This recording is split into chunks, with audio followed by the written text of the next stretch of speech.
चलिए, तो आज जो है हम लोग राष्ट्रीय आपदा प्रबंधन प्राधिकरण, क्योंकि डिजास्टर का संख्या थोड़ा बढ़ गया है, उसका रीज़न है इतना गाड़ी मोटर सब कुछ किए, बड़ा बड़ा मकान बनाए कि जलवायु बदल दिए।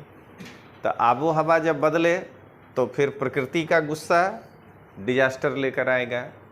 तो आज हमको उसके लिए अलग से एनडीआरएफ का टीम बनाना पड़ा, एसडीआरएफ का टीम बनाना पड़ा।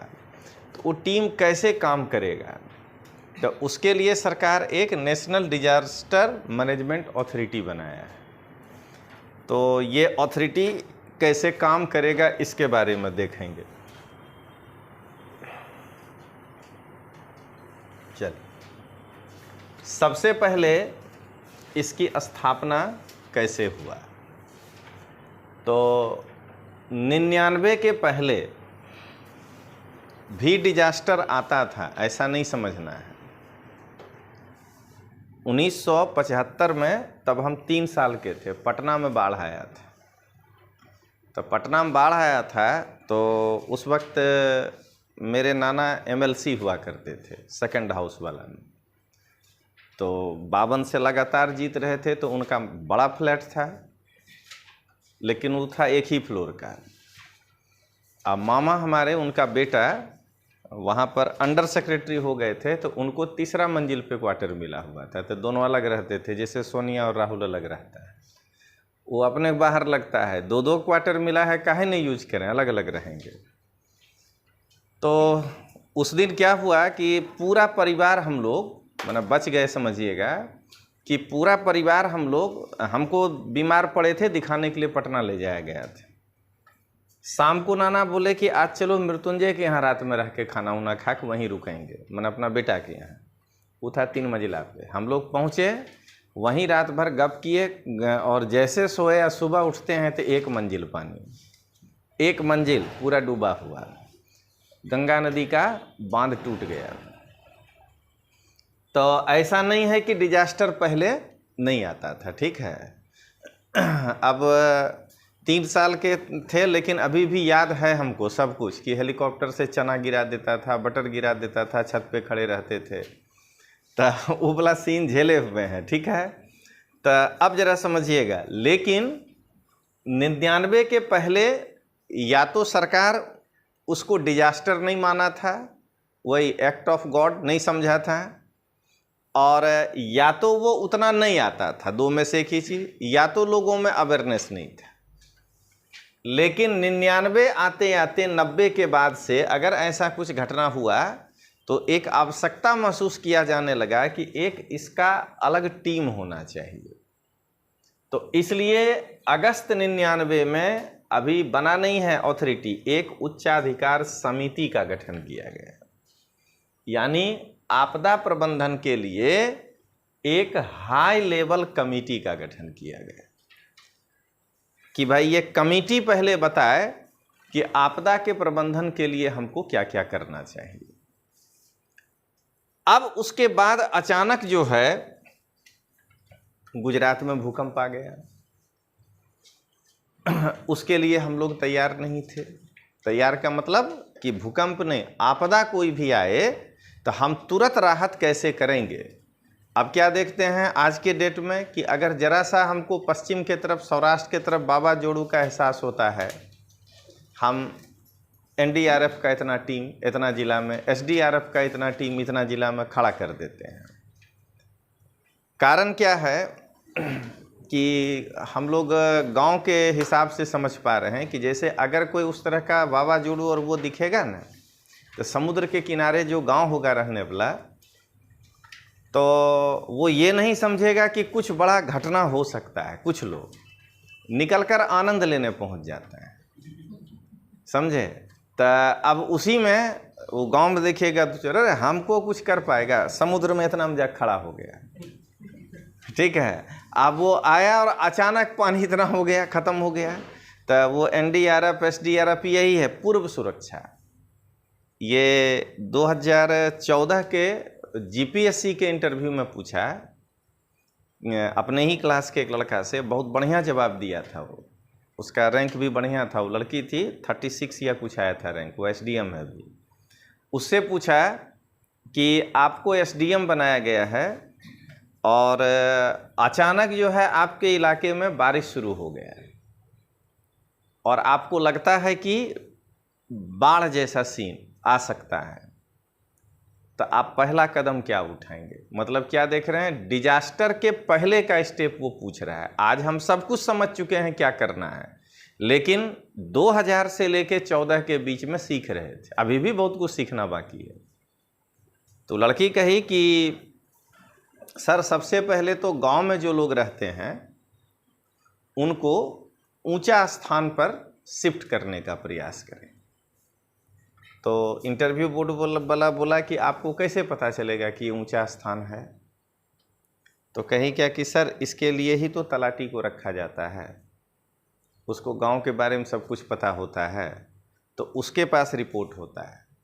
तो हम वहाँ थोड़े खड़ा होंगे, हम हर तलाटी को आदेश देंगे कि तुम गांव के आदमी को सुरक्षित ऊंचे स्थान पर ले जाओ। तो उससे पूछा कि शहर को देखने के बजाय आप गांव को पहले फोकस क्यों किए? ठीक ना? तो वो बोली क्या कि सर आपने एक वर्ड कहा कि आप एक सब डिवीज़न में एसडीएम है, तो चूंकि भारत में अभी भी ज़्यादातर गांव है, तो यानी हमको कोई गांव वाला सब डिवीज़न मिलेगा इसकी संभावना ज़्यादा है। तो रेशियो देखना है, बहुमत हमेशा। तो उस केस में भारत गांव का देश है, तो गांव में ज़्यादा जो है लोग हताहत हो जाएंगे उसके तुलना में शहर में, और पैरेलल हम शहर में तो कर ही रहे हैं इंतजाम।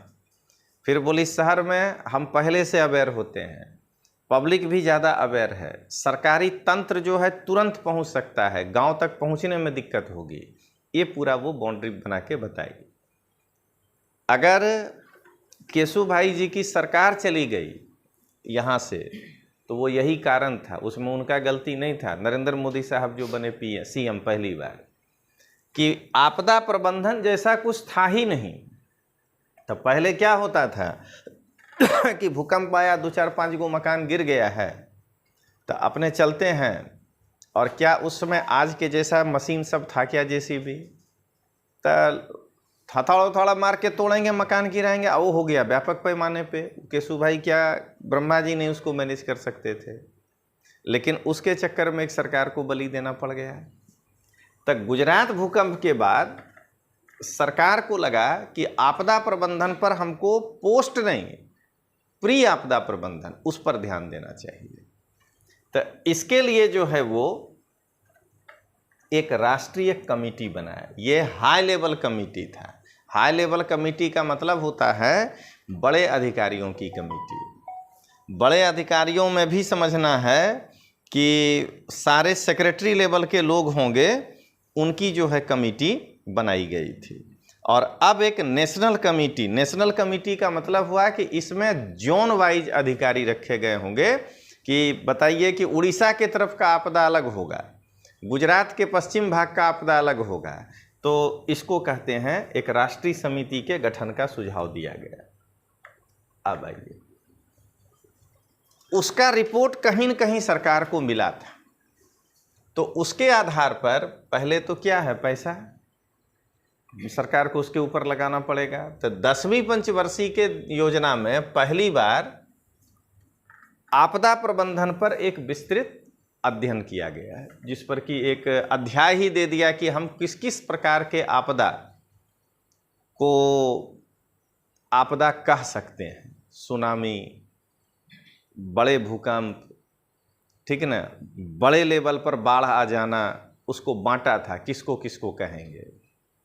और आप अगर 10वीं पंचवर्षीय योजना देखिए तो मोटा मोटी 10-5-50, 52 से 50 साल को अगर गिनिएगा तो 2002, और 3 साल रोल प्लान आया था, तो 5, 1 साल प्लान हॉलीडे रहा था, तो 6-7 का मतलब हुआ 7 से 12 वाला, तो या 2 से 7 वाला कुछ ये है। तो अब ध्यान दीजिएगा कि इसमें पहली बार एक अलग से चैप्टर दे करके आपको कहा गया कि पहले तो जानिए कि डिजास्टर है क्या क्या, और हम जो बार बार कहते हैं कि आप ये सोचते हैं कि सिलेबस दिया गया है रट के परीक्षा देने के लिए, और सरकार अपने नौकरी की आवश्यकता के हिसाब से देता है। 14 में जब जीपीएससी सिलेबस बनाया था प्रीलिम्स का, तो 3 पेपर जीएस का था, माने टोटल परीक्षा 3 पेपर का था। एक पेपर 150 मार्क का ओनली गुजराती ग्रामर, एक पेपर 150 मार्क का ओनली इंग्लिश ग्रामर, और एक पेपर 200 मार्क का जीएस, ये वाला पेपर था वो। तो 500 नंबर का परीक्षा था, जिसमें 300 का गुजराती अंग्रेजी था। बस 14 वाला में क्या हुआ कि जो लोग एकदम आईएएस वाला तैयारी कर रहा था सब पीटी फेल हो गया, और जितना तलाटी और ये सब वाला था सबका पीटी निकल गया, क्योंकि गुजराती अंग्रेजी मूल लंबा मार दिया। मेरिट चला गया था 500 में 314, माने नेगेटिव मार्किंग के बावजूद। तो अब सुनिएगा, सॉरी गलत बता दिए। पेपर 1 में था इंग्लिश गुजराती 150 मार्क का, पेपर 2 था मैथ रीजनिंग 150 मार्क का, और 3 था जीएस। तो सब बैंकिंग तलाटी वो लोग अपने को मैनेज किया है। लेकिन जब आप उस जीएस को देखते हैं ना, तो जैसे आज आप क्या देखते हैं कि एक जंगल वाला टॉपिक अलग से आरएफओ में डाला, तो वैसे एक टॉपिक डाला था डिजास्टर मैनेजमेंट, तो आपदा प्रबंधन।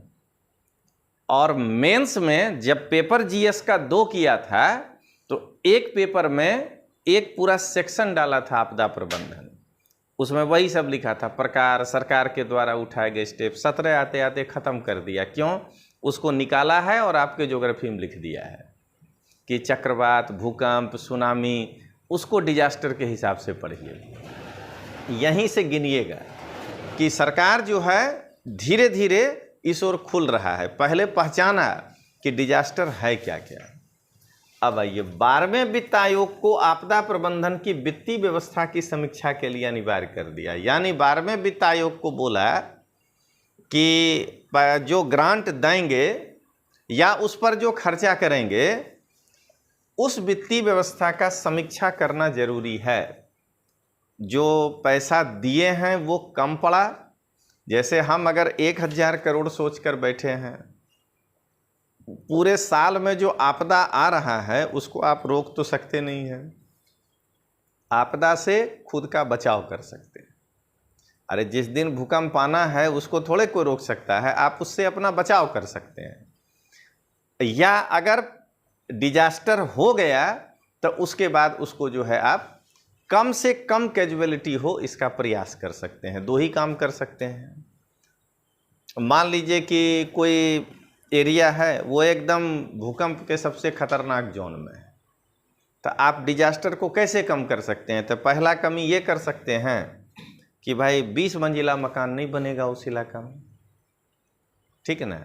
दूसरा आप जो है ये कर सकते हैं कि या तो फिर कोई टेक्नोलॉजी डेवलप हो जाए कि अगर 20 मंजिला मकान बनता है तो वो ऐसे हिलाता है ना मकान को, टेक्नोलॉजी। अब वो इंजीनियर का काम है, आईएएस का काम है बता देना खाली।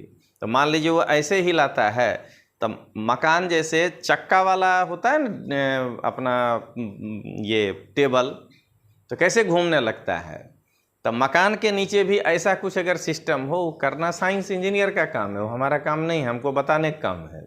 मकाने घूमने लगे और गिरे नहीं, शॉक जो है उससे मतलब कि बिखर जाए, तो आप वो कुछ करिए, उसको मैनेजमेंट कहते हैं, ठीक है। अगर वो डेवलप हो जाए तो लॉ ऑफ मेकिंग कर दीजिए कि भाई बीयू परमिशन उस टाइप वाला मकान के बिना, भूकंप रोधी मकान के बिना नहीं होगा।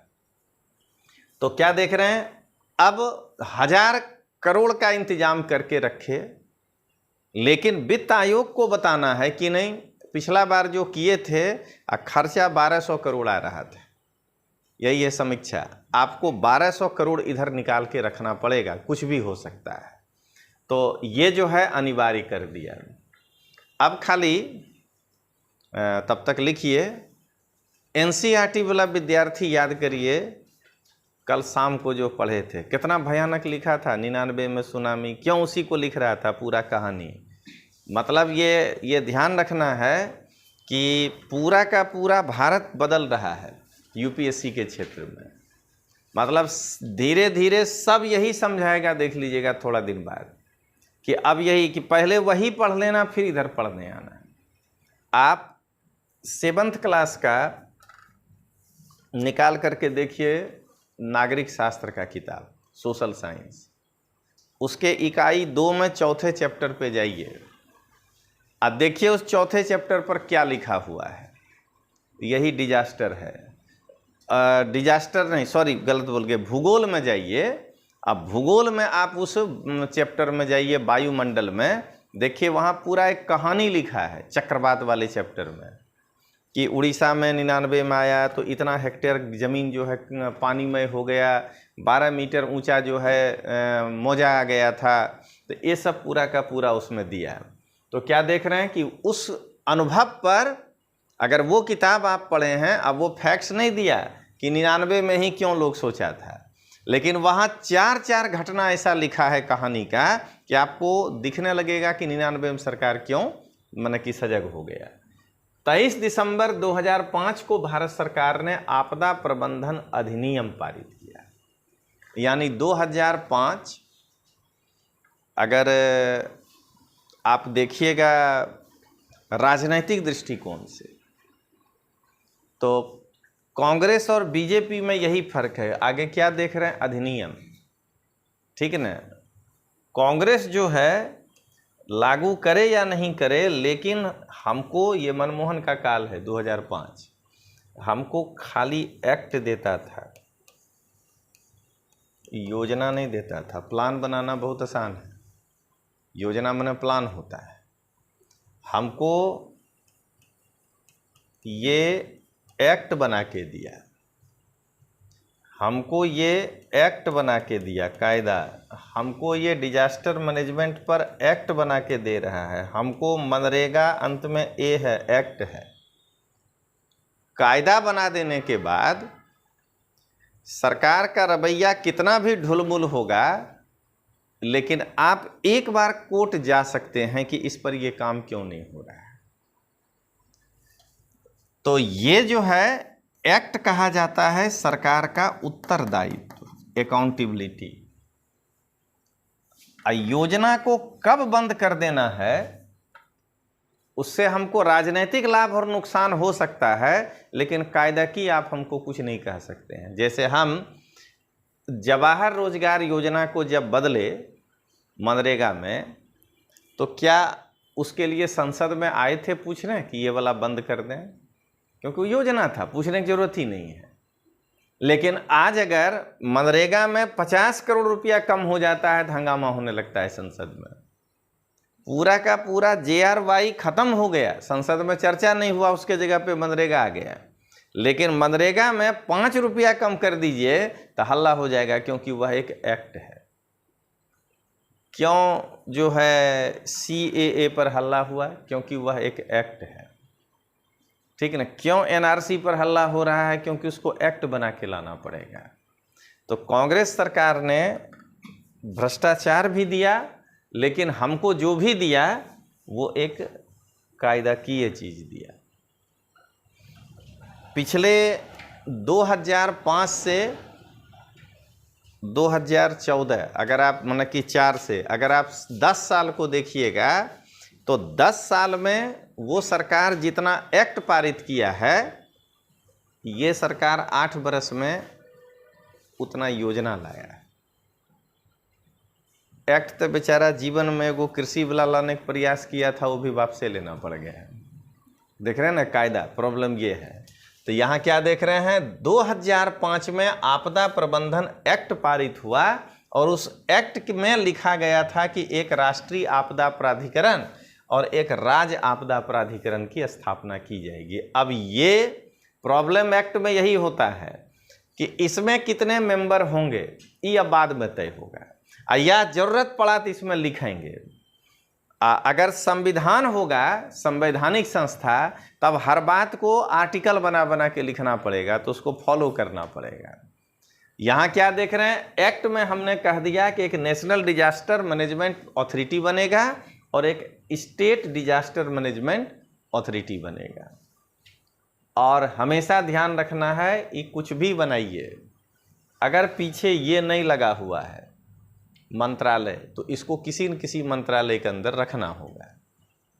तो हमेशा ध्यान रखना है कि देखिए गृह मंत्रालय कितना ताकतवर होता है। हमेशा जहां भी किसी घटना से कायदा कानून प्रभावित हो सकता है, अचानक से 200 मकान गिर गया, वो लोग जो बाहर निकलेंगे, खाना मान लीजिए नहीं पहुंच पाया समय पे, एकदम बहुत तेज बारिश चल ही रहा है, सरकार को पहुंचाने में 2 घंटा लेट हो गया, तो उससे पहले पुलिस पहुंचा दीजिए कि शांति से बैठो नहीं तो गिरफ्तार कर लेंगे।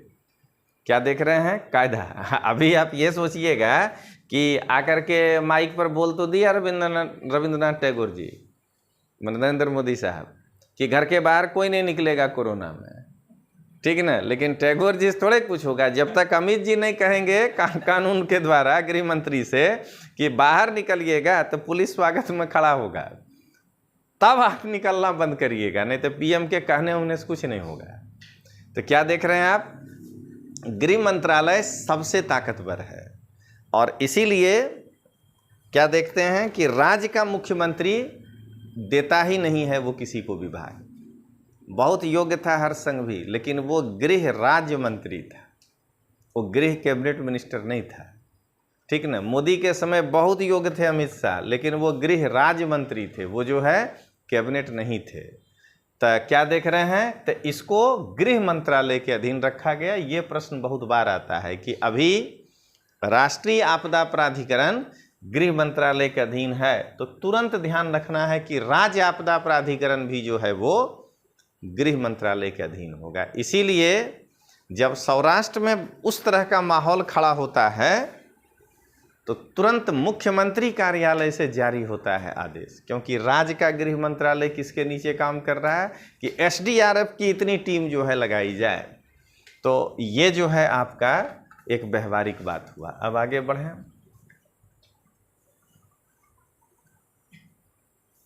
अब इसका एक संरचना देखते हैं क्या है। एक अध्यक्ष और अधिकतम 9 सदस्य होते हैं। आप समझ गए होंगे कि हम अपने हाथ से लिखे होंगे, टाइप करने वाला को समझाने के लिए ब्रैकेट में होद्दा रुए गुजराती में लिखे होंगे, टाइपिस्ट भी लिख दिया। इसलिए टाइपिंग वाला के ऊपर नहीं कभी गुस्सा आना चाहिए, उसको आप जो लिख के दीजिएगा, जे लखाए ते बन जाए, ठीक ना। ये हम लिखे थे किस लिए, इसमें है क्या नहीं ये, अच्छा वो अंतिम में तब नहीं लिया वो हमीर, जब ये छप रहा था, तो इसका ट्रांसलेशन का जब ज़रूरत पड़ा था एक्चुअली, तो हम उस समय भावनगर में थे, क्लास ले रहे थे, तो हमीर बोला कि सर इसको लिख दीजिए ना, हम ट्रांसलेशन करा देंगे यहीं पे किसी को। इसका हम लोग नहीं करा पाया। तो हमको आप पर जो भरोसा है वो थोड़े क्लास 3 वाला विद्यार्थी होगा, उसके पास तो वही है। तो उसी के लिए पदेन के बदले यहाँ गुजराती में होद्दा रुए लिखे थे कि वो कम से कम समझ जाए। तो इतना समझ गया कि अनुवादे नहीं किया। चलिए अब आगे देखते हैं। प्रधानमंत्री इसका पदेन अध्यक्ष होते हैं। तो क्या देख रहे हैं, अगर डायरेक्ट पूछ दे कि राष्ट्रीय आपदा प्राधिकरण के अध्यक्ष कौन होते हैं, तो अब क्या कहेंगे, प्रधानमंत्री होते हैं। यहीं से दिमाग में ले लेना है कि मुख्यमंत्री एसडीआरएफ के होंगे। अब इसके जो ये मेंबर हैं, अब कहने का मतलब कि इसमें ज़्यादा क्लिष्ट करने की जरूरतें नहीं है कि लोकसभा का अध्यक्ष, विपक्षी दल, अरे इसको सेवा देना है कि इसको कायदा थोड़े मतलब वहाँ जाकर पालन करना है। इसमें पीएम अपना ही सब आदमी को भर लेगा, तो भर लो न, सेवा देना जा करके जब डिजास्टर आएगा तो क्या देख रहे हैं, इसके सदस्यों को पीएम के द्वारा नॉमिनेट किया जाता है, ठीक है। अब देख लीजिए, अगर आपको लिखने के लिए या राजनीतिक रूप से बोलने के लिए आपको कोई कह दे कि अभी नेशनल डिजास्टर अथॉरिटी ठीक से नहीं चल रहा है वर्तमान सरकार पर, या आपको कहे कि अभी और आवश्यकता है, तो ये करंट वाला लाइन जो है आप कह सकते हैं कि अगर आप विरोधी दल में हैं तो ये प्रधानमंत्री नहीं है उसके प्रति उतना सीरियस, 9 चाहिए 5 से काम चला रहा है, ठीक है। दूसरा, प्रधानमंत्री भी आपको जवाब देगा, क्योंकि लोकतंत्र में खाली आप ही तो बोलने का हक नहीं है ना भाई, वो भी तो देश का नागरिक है।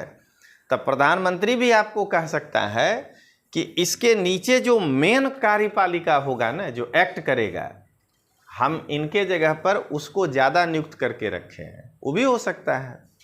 तो इसीलिए आप भी अपना पक्ष रखिएगा, उधर से भी अपना पक्ष रखिएगा। अब आइए, प्रधानमंत्री इन्हीं सदस्य में से किसी एक को उपाध्यक्ष नियुक्त कर देगा। एकदम जाहिर बात है कि पीएम अगर 15 से 20 ऐसे संस्था का अध्यक्ष होगा तो किस किस मीटिंग में आ सकते हैं?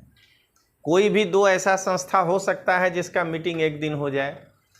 तो अगर प्रधानमंत्री अनुपस्थित होंगे तो जो उपाध्यक्ष होगा उसको, और इसके साथ साथ समझते जाइएगा एसडीआरएफ में भी यही होगा कि मुख्यमंत्री किसी एक को उपाध्यक्ष नियुक्त कर देगा। अब जरा सुनिएगा, जो उपाध्यक्ष होगा उसका दर्जा कैबिनेट मिनिस्टर के समकक्ष हो गया।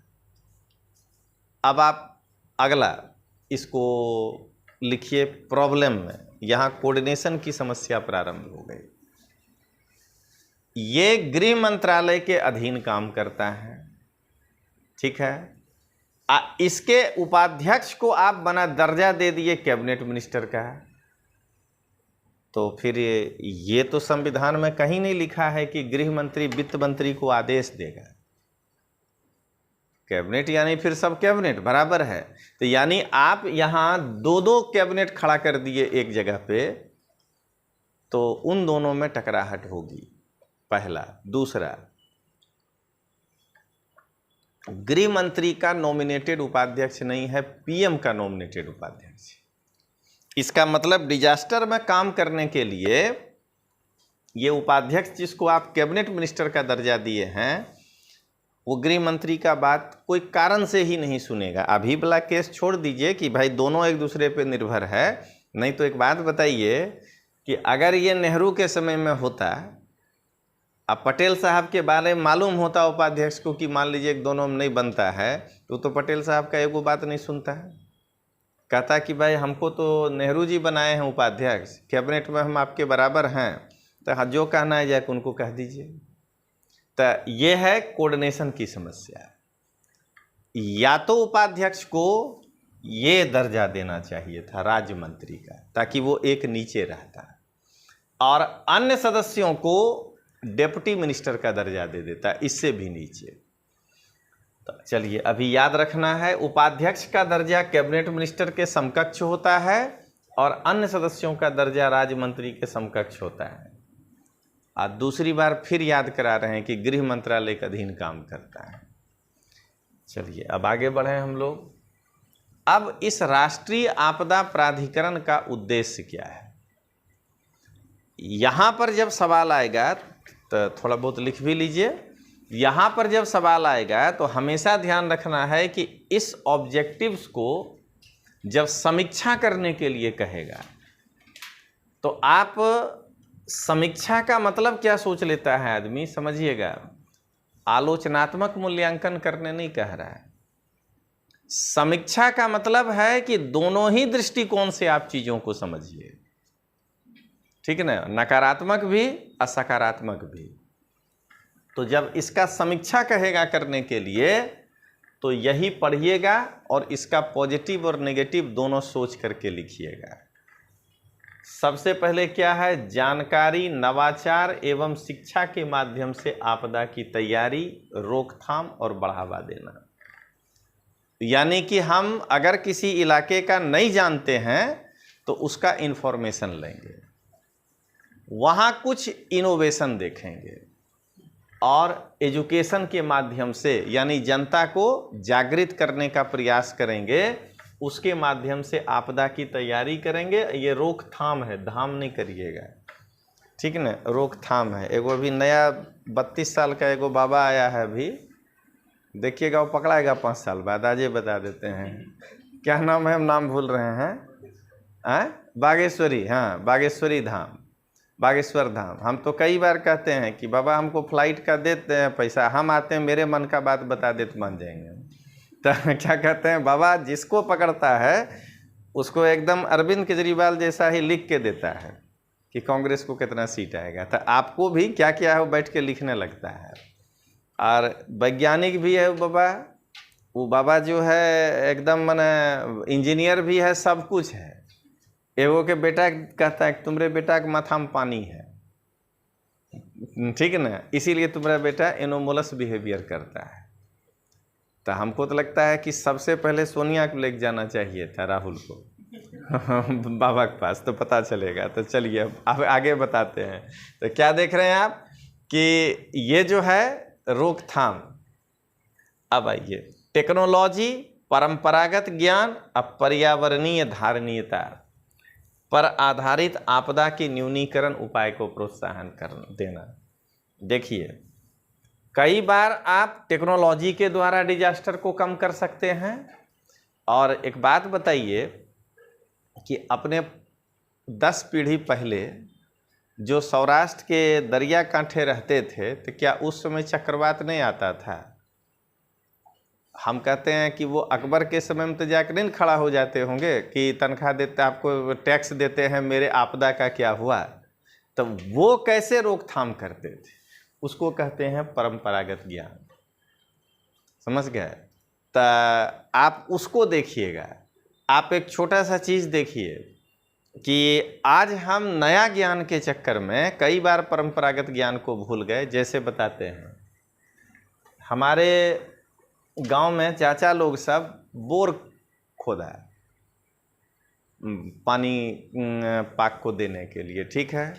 हमको याद है कि हमारे बाबा क्या करते थे, पहाड़ के ठीक नीचे उनके पास जो है उनके खेत के चारों तरफ ये एगो निचला खेत था, तो उसको थोड़ा और गड्ढा करवा दिए, तो ये वाला सब पानी इसी में आके रुक जाएगा। तो अगर नहीं ज़रूरत है तो कोई बात नहीं है, माने कि नवंबर से ये जो है खाने के लिए देगा, माने मछली। अगर ज़रूरत है तो यूज कर लीजिए, अगर बारिश नहीं हुआ किसी साल। चाचा लोग क्या किया, ये व्यवस्था माने कि ख़त्म कर दिया है। क्या है, तो उनको ये 3 बीघा ज़मीन में भी लगा कि खेती करना है, तो ध्वस्त कर दिया, अब बोर लगा दिया वहाँ। अब उसका नतीजा क्या हो रहा है कि बाबा जो इसको पानी यूज करते थे, उस पानी का ना, हम पहले ये समझा रहे हैं कि चाचा आत्महत्या क्यों करेंगे। बाबा जो इस पानी का यूज करते थे उसका खर्चा था 0। बारिश का पानी आके टिकता था, उठा के जो है वो जो हम बताए थे जिससे मछली मारते हैं खेत में डाल देते थे, ठीक है। बाबा को लालच कम था कि धान का उपज बढ़ाना है। और चाचा क्या किए हैं, बोर बनाए। तो पहले बोर खोदने में पैसा लगा है, और उसके बाद जो है डीजल 92 रुपया पर लीटर लगा करके काम कर रहे हैं। कहाँ से जो है आपको पोसाएगा। तो क्या देख रहे हैं, परंपरागत ज्ञान जो हमारा है ना डिजास्टर से लड़ने का, उसमें खाली टेक्नोलॉजी को जोड़िए। देखिए, उसके बाद हम लोग गांव में आज भी बोलते हैं कि रजौन बांध है, कहीं बोलते हैं लबका बांध है। लबका नहीं सोचिएगा, न्यू को हमारे लोकल भाषा में नया को लब बोलते हैं, तो लबका। पूरा गांव मिल करके कहा कि ये बहुत बड़ा एरिया है, सबका खेत है, और उस पर ऐसे बांध बना दो। इतना पानी डिग जाता है वहाँ पे, टिक जाता है कि उस इलाके के जो भी खेत, जिनका भी उस गांव का खेत है, वो सब बढ़िया से खेती कर लेता है। ये है परंपरागत ज्ञान। आज उसी परंपरागत ज्ञान को आप अपने यहाँ सोचिएगा, ये 2 आदमी जल्दी महसूस करेंगे। नरेंद्र मोदी के ज्ञान दिमाग में आया मुख्यमंत्री के रूप में, परंपरागत ज्ञान का चेक डैम। चूंकि गांव का सिस्टम खत्म हो गया, अब तो बैठ करके चर्चा करिएगा तो 2 विद्रोही लड़का नया होगा, आम आदमी पार्टी विचारधारा वाला कहेगा अब हम समाज का बात नहीं मानेंगे, हम तो इधरे जाएंगे। तो सरकार को अब स्टेप लेना पड़ रहा है। तो इस परंपरागत ज्ञान को कम नहीं समझिएगा, जो हमारे पूर्वज दिए हैं इस क्लाइमेट से लड़ने का, उसको ध्यान रखना पड़ेगा। अब पर्यावरणीय धारणीयता, आखिर आपदा आ क्यों रहा है? क्योंकि हम इकोलॉजी को खत्म कर रहे हैं। आप एक छोटा सा चीज देखिए, सब कुछ हटा दीजिए, समुद्री समीर और जल समीर को खाली ध्यान दीजिए, आपको अपने चक्रवात समझ में आ जाएगा। कि अगर क्वेश्चन पूछे कि अब हाल के दिनों में भारत में बार बार साइक्लोन क्यों आ रहा है? बारंबारता बढ़ गई है।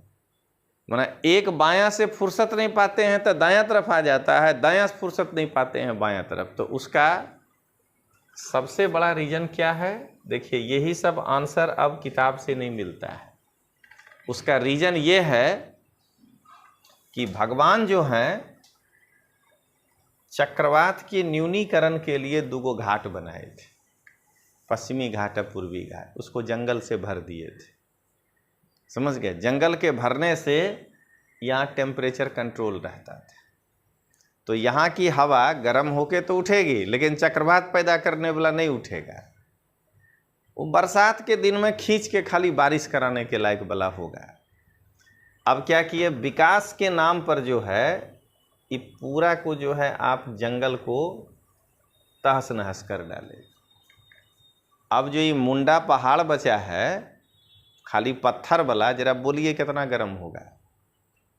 ये गर्म होगा तो यहाँ का हवा जो ऊपर जाएगा कितना बड़ा लो प्रेशर बनेगा। उस लो प्रेशर के चक्कर में यहाँ वाला जो है ये पानी हवा खींचिएगा कि नहीं स्पीड से, तो जो इतना छोटा सा पहुँचने वाला चीज़ था वो इतना बड़ा पहुँच जाएगा। एक कारण आपको देखिएगा, आपको प्रश्न देगा कि अरब सागर के तुलना में बंगाल के खाड़ी में चक्रवात अधिक आते हैं, उसका कारण तो यही है चक्रवात के आने का कारण। ये स्थल से ज़्यादा घिरा हुआ है। स्थल जल्दी गर्म होता है पानी की तुलना में, तो इसका मतलब कि कहीं न कहीं लो प्रेशर बन ही रहा है जमीन गर्म हो जाने के कारण। और ये जमीन कम से कम गर्म हो, देखिए तो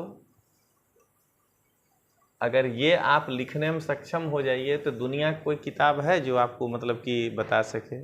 इसके लिए ही भगवान ने अरब सागर के तुलना में बंगाल की खाड़ी में नदियों को ज़्यादा गिराए। समझ गए ना कि बंगाल के खाड़ी में ज़्यादा नदी को ले गए कि लंबा लंबा नदी जाओ, पानी इतना रहेगा कि उससे उसके संपर्क का जो जमीन है वो ठंडा रहेगा। ठीक है, अब बन गए होशियार, बिजली चाहिए, बनाना शुरू किए हाइडल प्रोजेक्ट। अब जब पानी बांध दिए तो नीचे जो है महानदी, खाली उससे आप लोटा भर पानी निकाल के उसी में डालना है, पानी तो बचा नहीं उसमें। तो जब पानी नहीं बचा तो अब ये बताइए कि उसके आसपास के ज़मीन को जो शीतलता मिल रहा था उसको अब क्या होगा? वो तो गर्मेन होगा। उसके बाद भी जब नहीं मन भरा, पहले तो नदी बांधे, उसके बाद मैक्सिमम जो है पोर्ट डेवलप करते हैं, एक्सपोर्ट बढ़ेगा, बढ़ा लो एक्सपोर्ट। इतना ना पोर्ट डेवलप किए, आसपास कंक्रीट का जंगल खड़ा किए, उस जमीन और जल्दी गर्म होने लगा।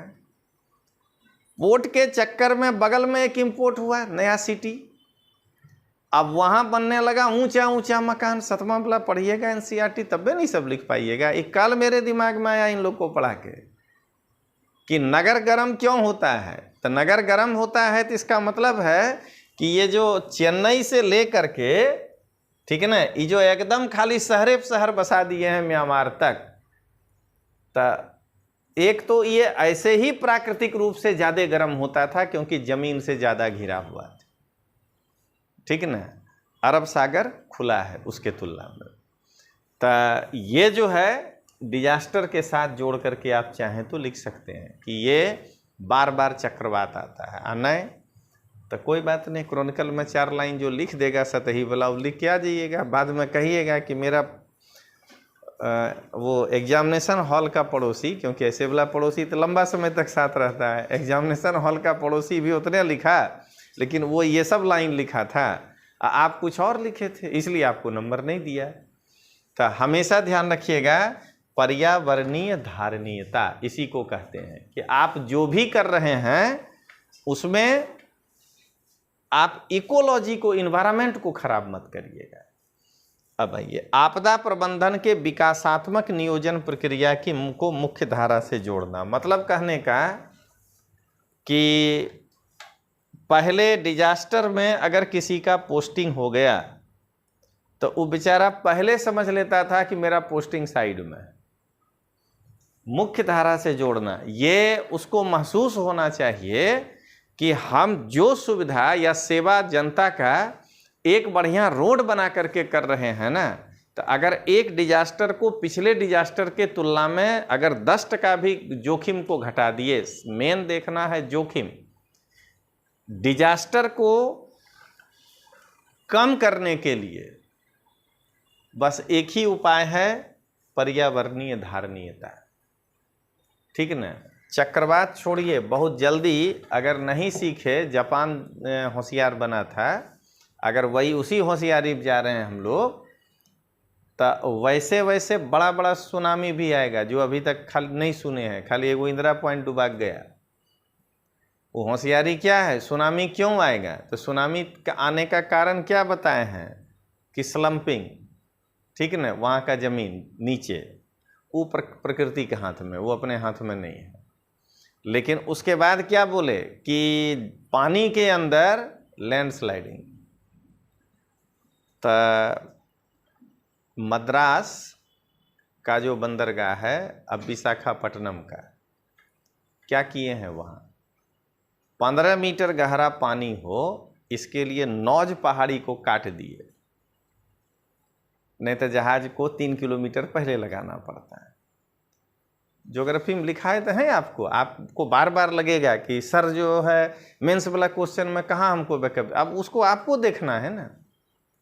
अब पहाड़ था यहाँ तक, पानी था यहाँ तक, जहाज नहीं आ पा रहा था, आप इतना सा काट दिए, जहाज तो आ गया लेकिन इस पत्थर को तोड़ दिए कि नहीं, अब आप इसकी शक्ति कहाँ गई।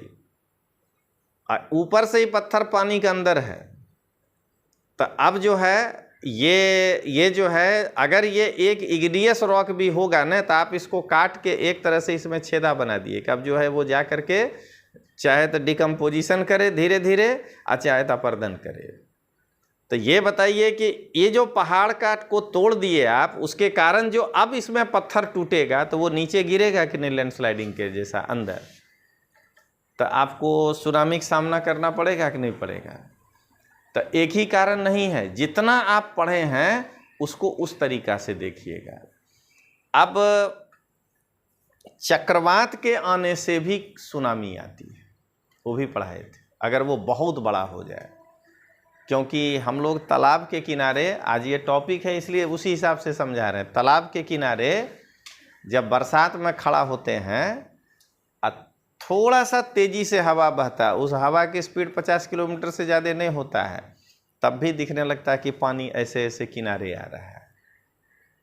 तो अगर हवा, डरना नहीं है दिव्या, एकदम क्या हुआ, आप ही पूछ रहे हैं दिव्या, डरने नहीं रहे हैं आप, थोड़े रह रहे हैं उड़ीसा में की डरना है, अहमदाबाद तक पानी नहीं आएगा।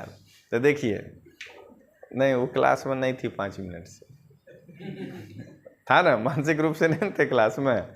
चलिए अब आगे बताते हैं।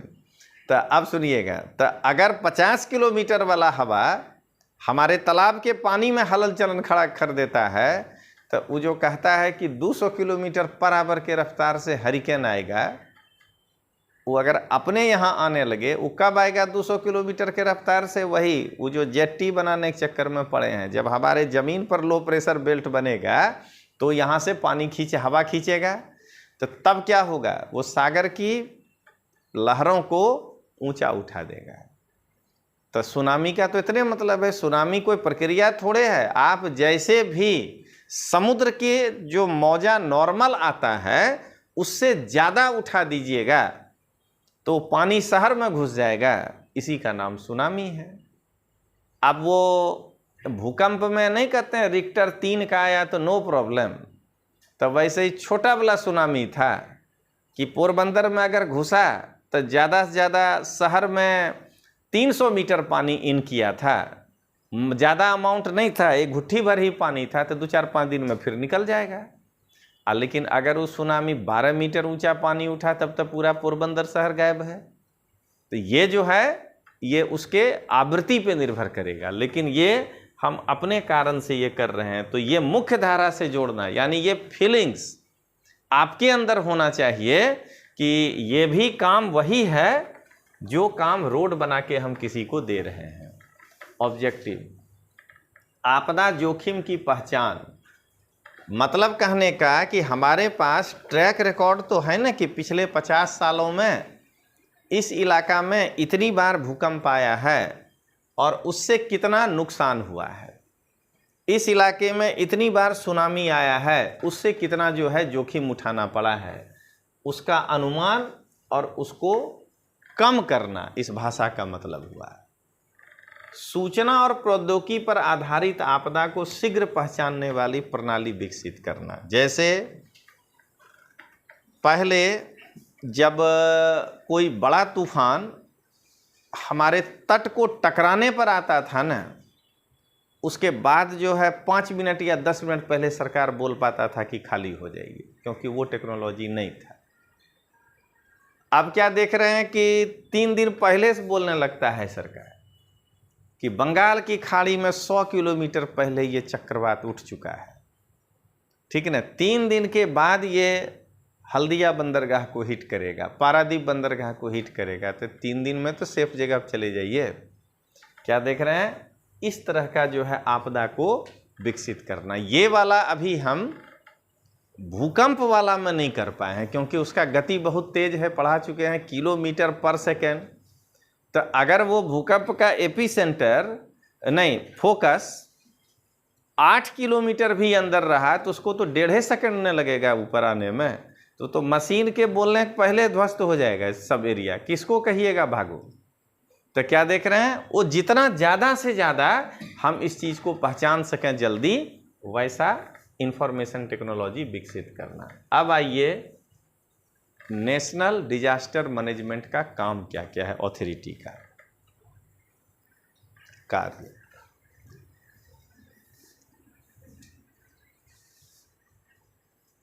देखिएगा, हम लोग जो है हर चीज़ को एनालाइज कर लेते हैं। कुछ लड़के ये जो अब 2-3 दिन से नहीं आ रहे हैं, उसका कारण है कि वो इन सब चीज़ों को अब फालतू समझ रहे हैं। उनके दिमाग में था CBC तक ठीक है, लोकपाल तक ठीक है, लेकिन ये ध्यान रखिएगा कि जिस साल ये वाला घटना घट गया देश में, तो उस साल यही प्रश्न आ जाएगा और आपको लगेगा कि हमसे छूट गया है। एक दूसरा, आप एक छोटा सा चीज़ को देखिए, जब मेंस में एनालिसिस करते हैं, क्यों कहते हैं कि एनालिसिस जो है वो एक दिन में नहीं उपजता है।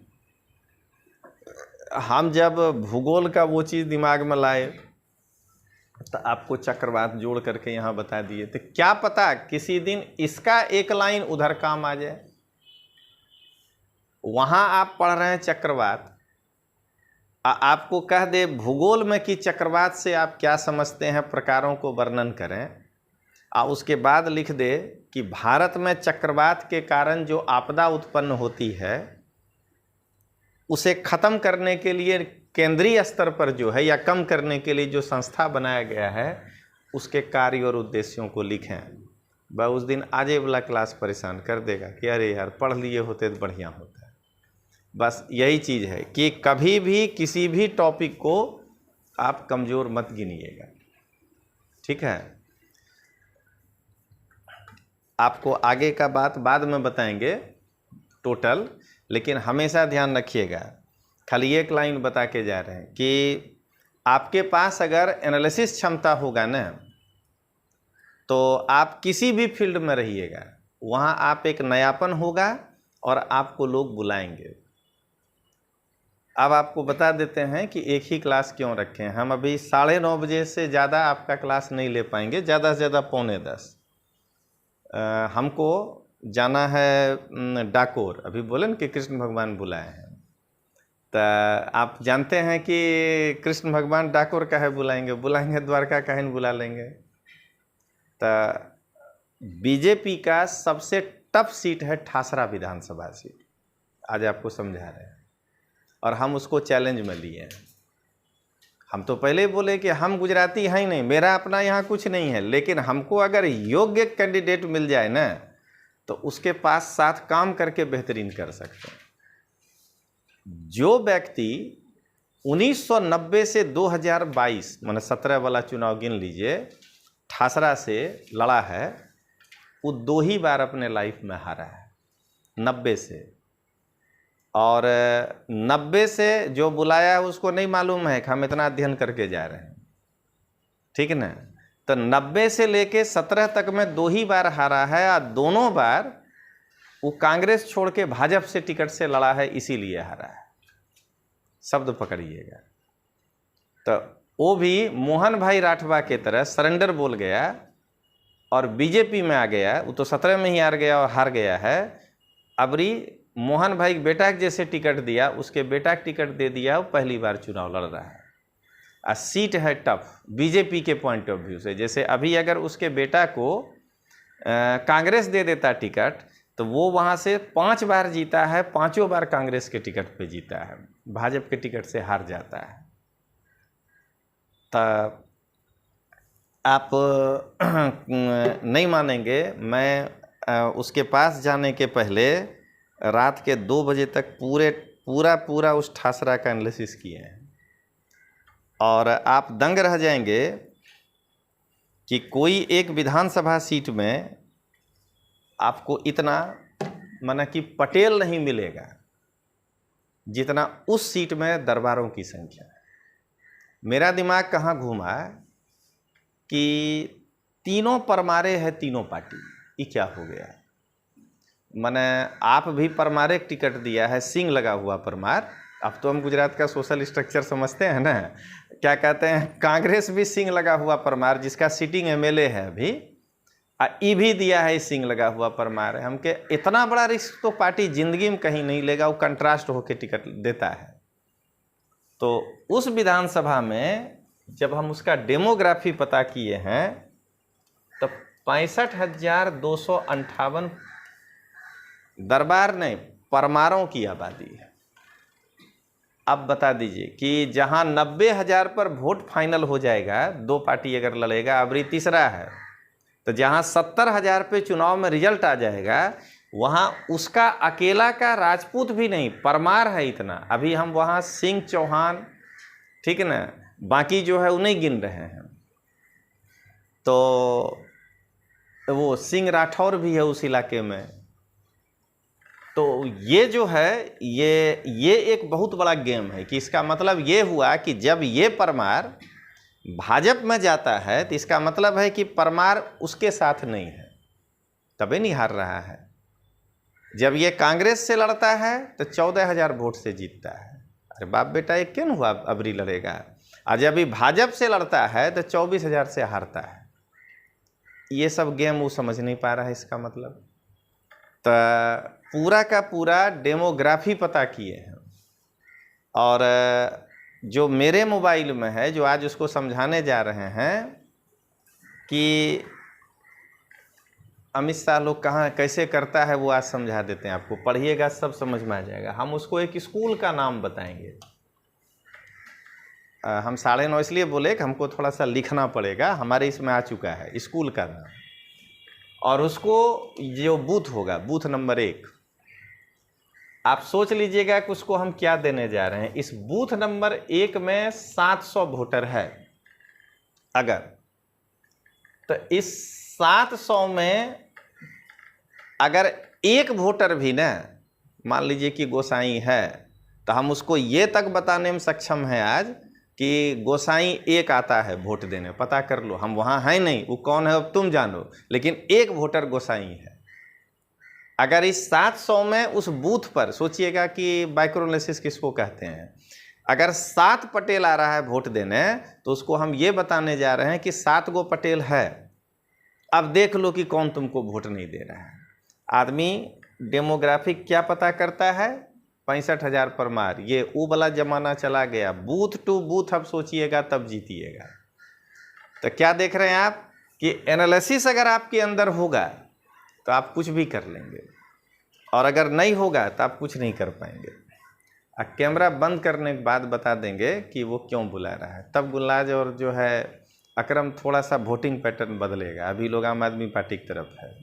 चलिए अब आगे बताते हैं। अब आइए, आपदा प्रबंधन पर एक पॉलिसी तैयार करना। हमेशा ध्यान रखना है कि अकबर को भी अनुवाद कराना था, तो एक पॉलिसी बनाया अनुवाद विभाग कि वहाँ बैठा हुआ आदमी, तो नीति बनाना है। यही नहीं आप बना पाते हैं तैयारी। समझे ना कि पॉलिसी कि अगर हमको 23 में देना है, साल भर का तैयारी है करना, तो आप जो आते हैं ना कहने कि सर हमको टाइम टेबल बना दीजिए, अरे सर के बना देने से क्या होगा, अगला दिन आप उस टाइम में सोए हुए रहिएगा। समझे ना, इसीलिए अपने से पॉलिसी बनाना है कि हम किस 8 घंटा टाइम देंगे, उस 8 घंटा में हमको क्या करना चाहिए।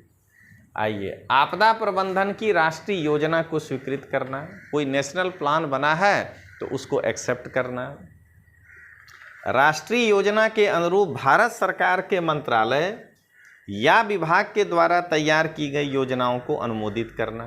सही है, सरकार के मंत्रालय अगर कोई इस पर योजना बनाया है तो उसको अनुमोदित करना। राज्य आपदा प्रबंधन योजना को तैयार करने के लिए जैसे जीपीएससी को दिशा निर्देश यूपीएससी दे सकता है, अगर राज्यपाल कहे तो वाला सिस्टम एक के लगता है सब जगह, तो ये भी दिशा निर्देश दे सकता है कि आप इस डायरेक्शन में काम करिए तो आपका डिजास्टर पे जोखिम कम रहेगा। भारत सरकार के विभिन्न मंत्रालय या विभाग के द्वारा उनके विकास योजनाओं और परियोजनाओं में आपदा की रोकथाम करना। भारत सरकार के अलग अलग मंत्रालय या विभाग, ये ध्यान रखना है, मुख्य धारा का मतलब यही हुआ कि ये काम केवल डिजास्टर मैनेजमेंट अथॉरिटी करेगा, ये मत सोचिएगा।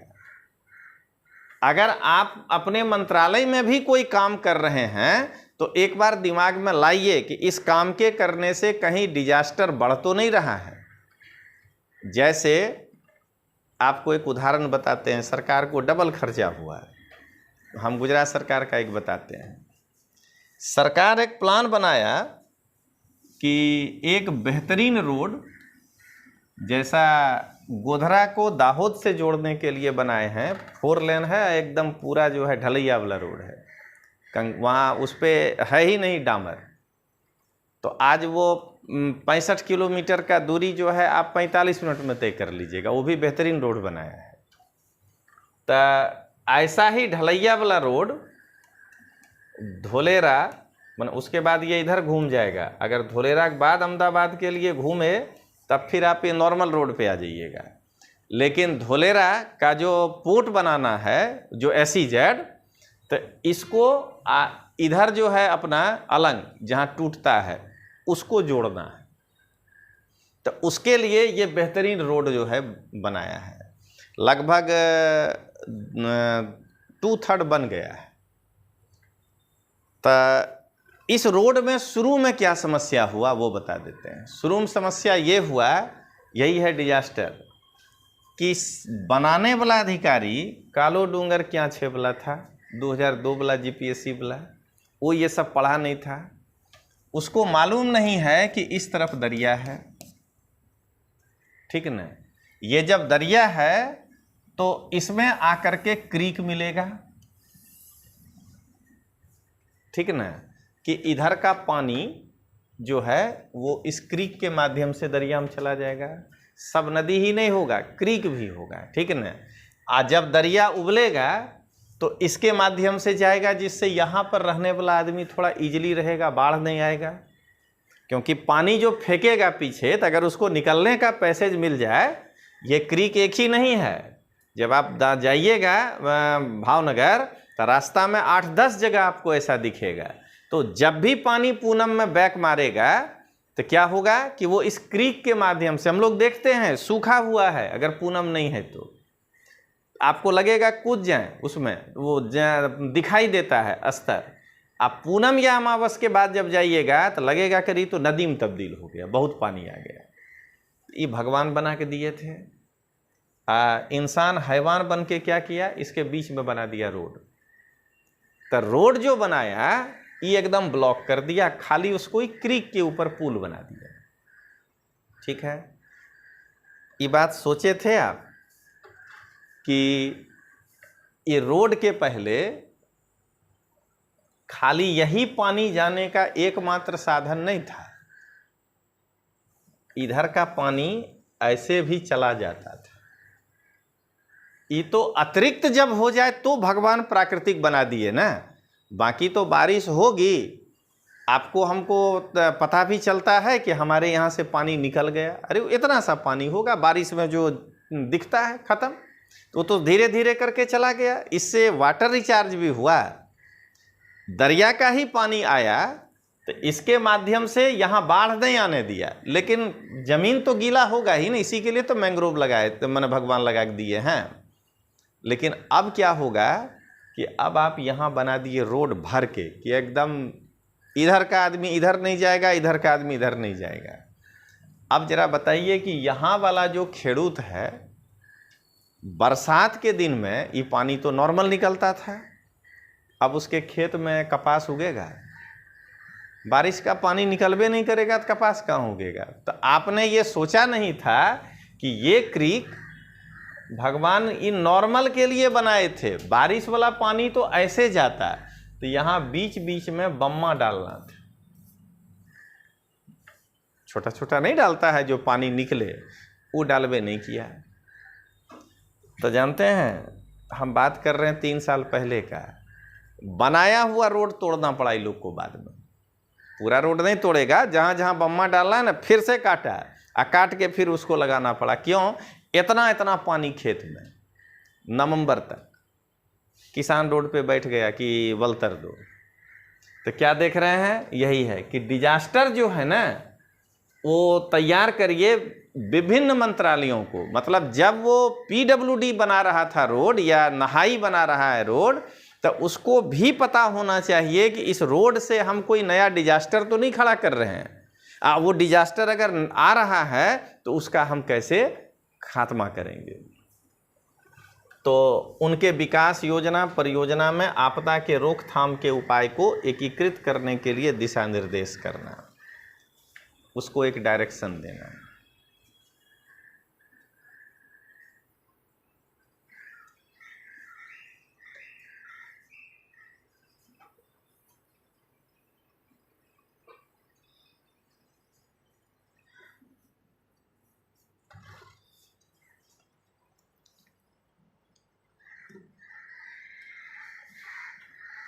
चलिए उतार लीजिएगा तो बोल दीजिएगा।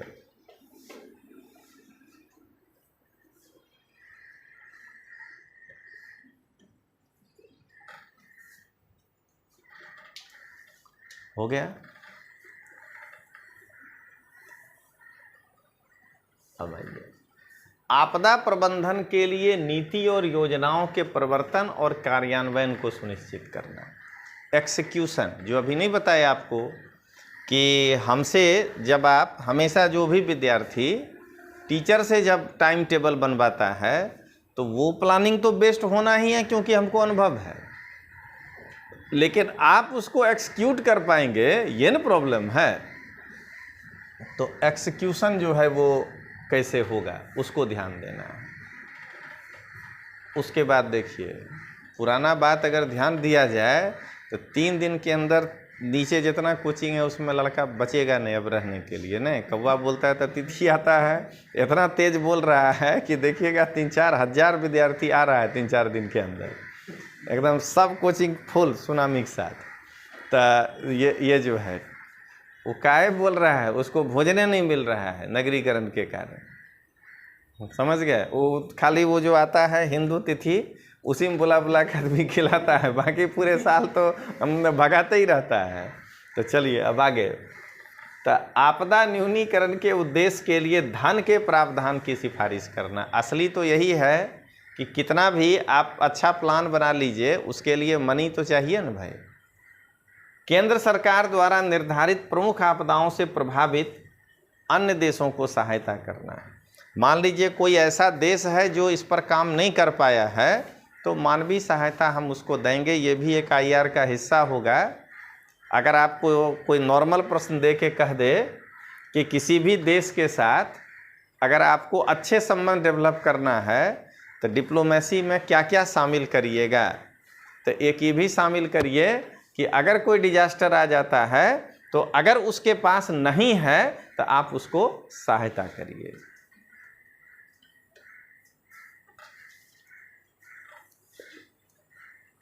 आपदा की रोकथाम और न्यूनीकरण के लिए आवश्यक हर कदम उठाना।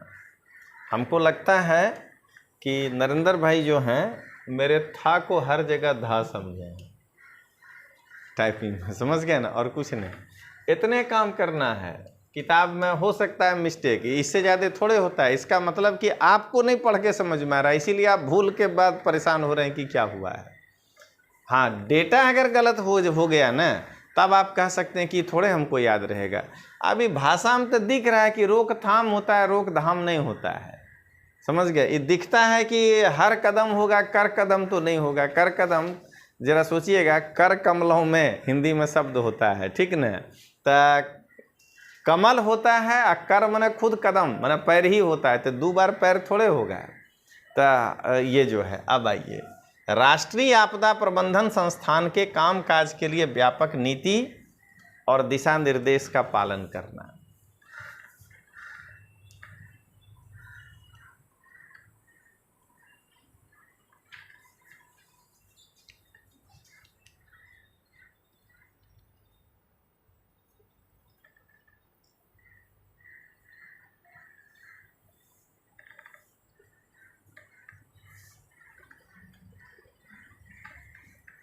अब आपदा जोखिम पर प्रधानमंत्री का जो 10 सूत्री एजेंडा है, इसको जानना जरूरी है। परीक्षा में इसको जोड़ करके आपको प्रश्न दे सकता है कि डिजास्टर में जो भी हमको जोखिम आएगा उसको रोकने के लिए 10 सूत्री एजेंडा।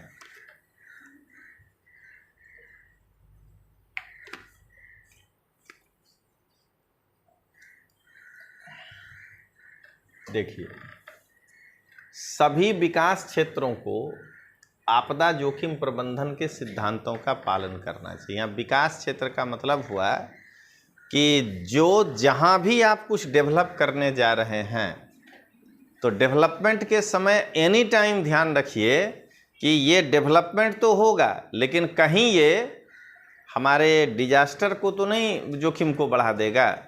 तो उस सिद्धांत का पालन करिए। जोखिम की भरपाई गरीब से लेकर बहुराष्ट्रीय कंपनी तक को मिलनी चाहिए।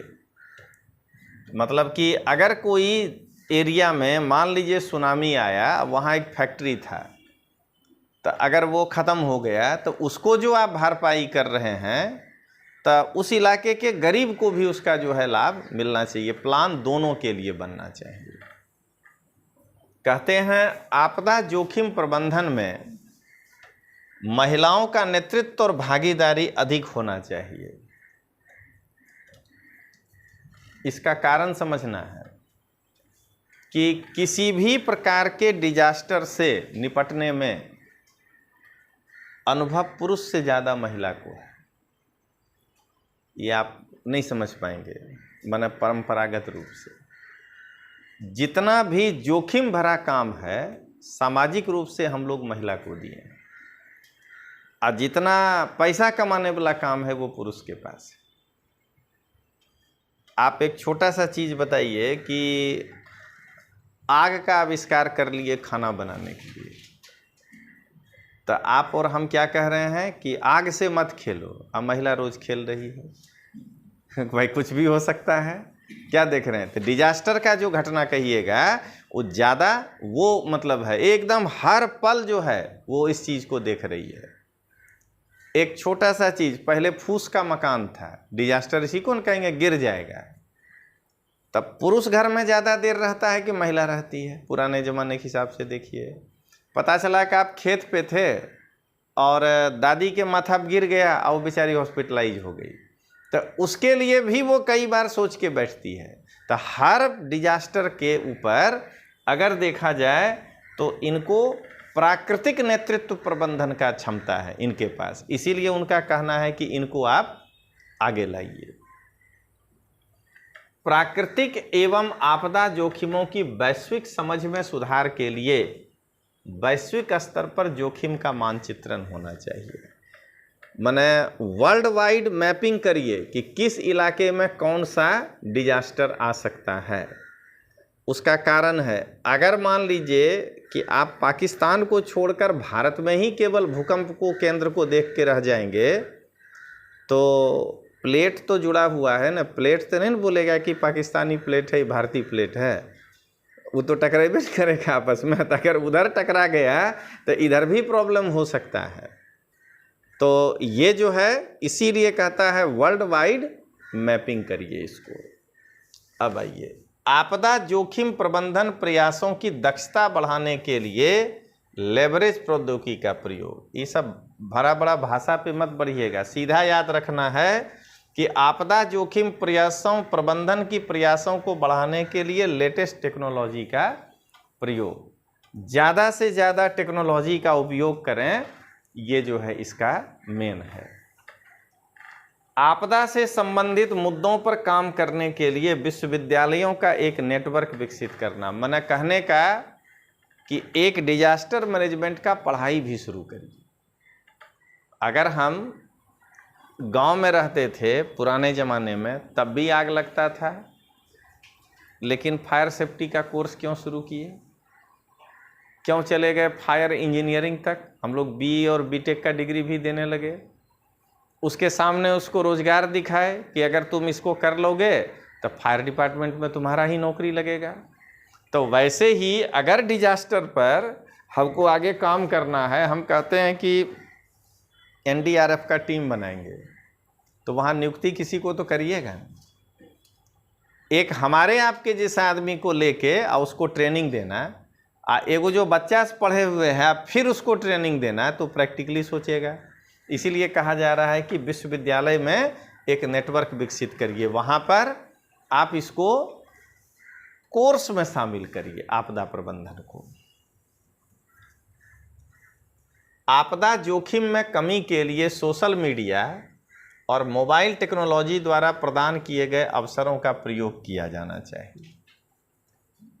ठीक तो है। पहले अगर आपको किसी से मदद लेना है था तो हालत ख़राब हो जाता अपनी बात वहाँ तक पहुँचाने में।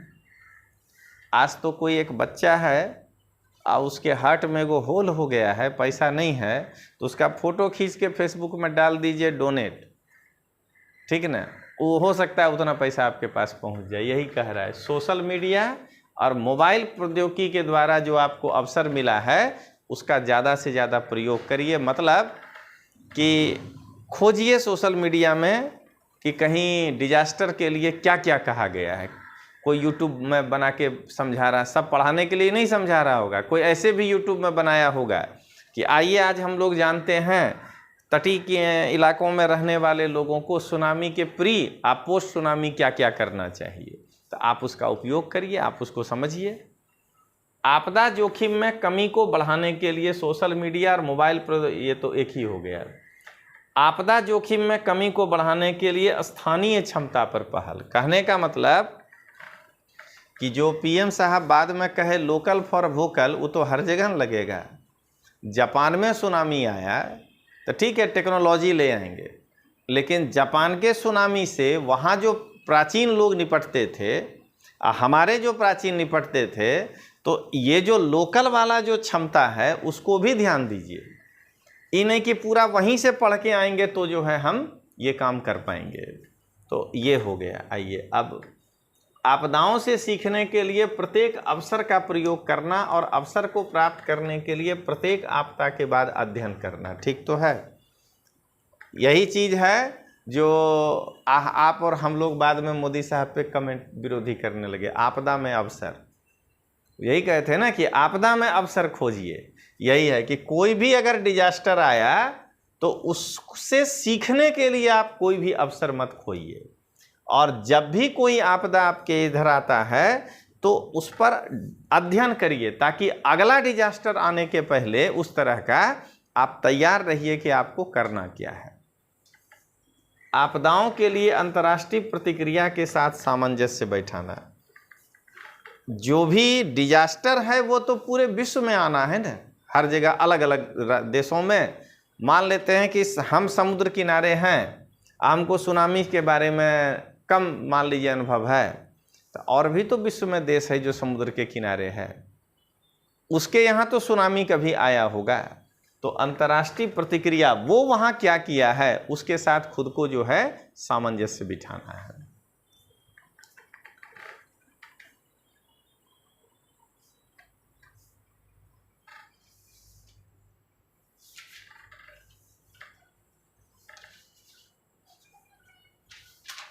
तो नीचे लिखते रहना है कृपया पृष्ठ उल्टें, इसलिए कि ये पन्ना देख देख के लिख रहे हैं ना, तो ये जो है जगह बचाना है तो कोई बात नहीं, आजकल ज़माना शॉर्टकट का है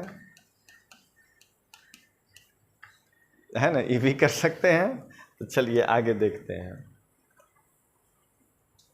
अब आइए इस पर कोई स्कीम, राष्ट्रीय आपदा प्रबंधन पर योजना में पहला है सेवा, सर्विस।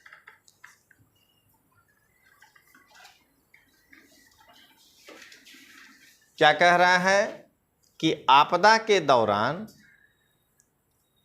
स्थलीय संचार नेटवर्क के विफलता को ध्यान में रखते हुए इस सेवा की शुरुआत की गई। अब देख लीजिए, कभी भी आप इसको नहीं पढ़ते। अगर आपसे पूछे कि नेशनल डिजास्टर मैनेजमेंट सर्विसेज क्या है, तो क्या देख रहे हैं कि स्थलीय संचार के लिए तो क्या किया गया है, सूचना संचार प्रौद्योगिकी सेवा का इसको एक भाग बनाया गया है, ठीक ना, आईसीटी के द्वारा। तो आपदा के समय जो भी निर्णय लेना है उसमें आईसीटी को एक बना लेते हैं, अगर स्थल से हम नेटवर्क संचार करने में नहीं सक्षम हैं तो। अब आइए, ये है क्या, सब समझा देते हैं। अरे भाई, टेलीफोन काम लैंडलाइन नहीं करने लगा, सुनामी आ गया है या भूकंप आ गया है, तो हमें काम तो कर सकते हैं कि यहाँ से सैटेलाइट को मैसेज भेज करके वहाँ भेज सकते हैं। अब ऋषभ कह रहा है कि टावर टूट गया है, ऋषभ के मन में आ रहा है कि सैटेलाइट वाला टावर टूट गया होगा, तो टूटने दीजिए। आपको जो पढ़ाए हुए हैं, एक वो छोटका वाला एंटीना पढ़ाए थे ना,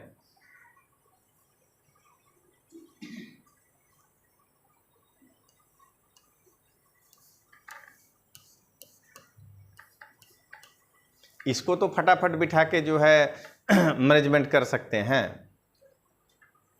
तो ये जो है शॉर्ट एपरेचर टर्मिनल, ये बिठा बिठा करके जो है आप वहाँ सेवा बहाल तत्काल कर सकते हैं। तो एंटीना के थ्रू करिए। दूसरा, मान लेते हैं कि वो बिठाने में देर लग रहा है, तो किसी भी टीवी का वाला का तो हो सकता है टावर बच जाए। अरे आज के डेट में आज तक से लेके सब है, तो सबका तो नहीं न गिर जाएगा, तो उसके माध्यम से ही प्रधानमंत्री आ जाएंगे या उसका एक्सपर्ट और आपको बताना शुरू कर देंगे। तो क्या देख रहे हैं कि यही है कि जहां भी स्थल संपर्क टूटा वहां हम उस तरह का आईसीटी के माध्यम से सेवा देने लगेंगे।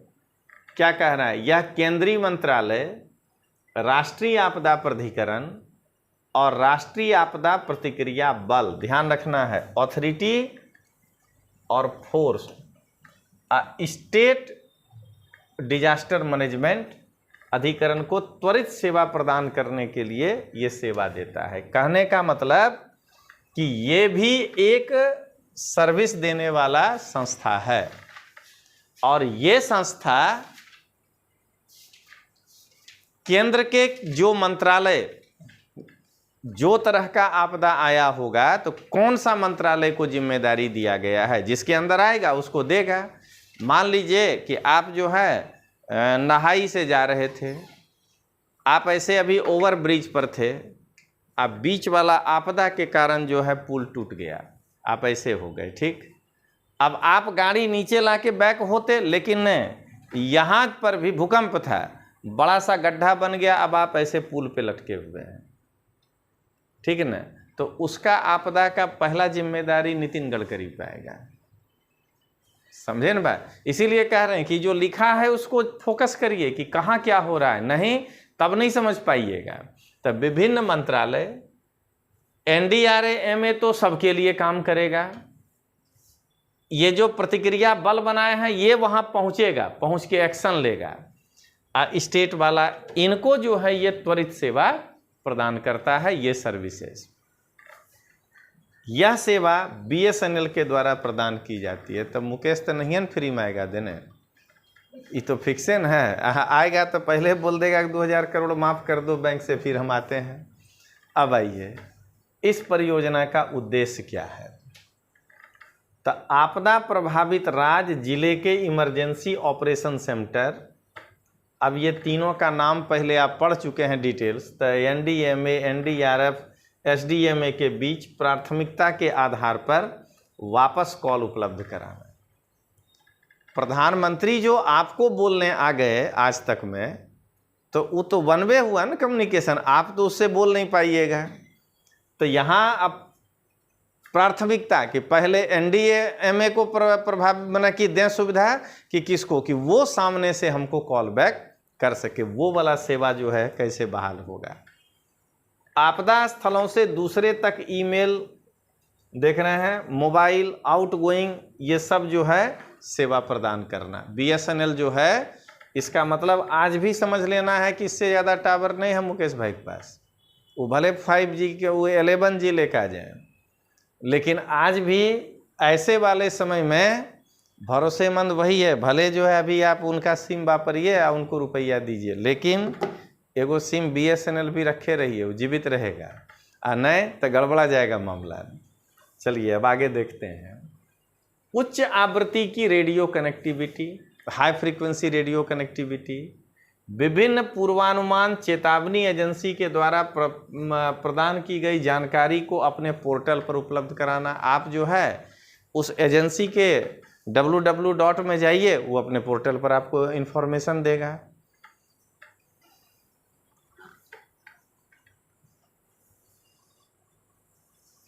अब आइए, सरकार का आपदा मित्र योजना क्या है? अगला, ज़्यादातर ये वाला सरकार मित्र बनाता है, उसमें पैसा नहीं देना पड़ता है। न्याय मित्र योजना, आपदा मित्र योजना।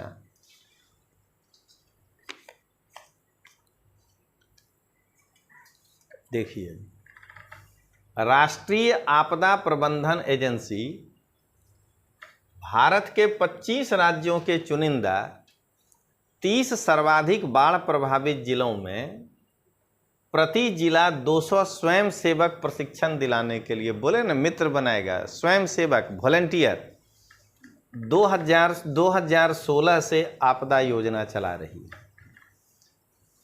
इस योजना का पहला लाभ यही है कि जो पहला व्यक्ति पुल टूटने पर कूदेगा पानी में, टिकट उसी को मिलेगा।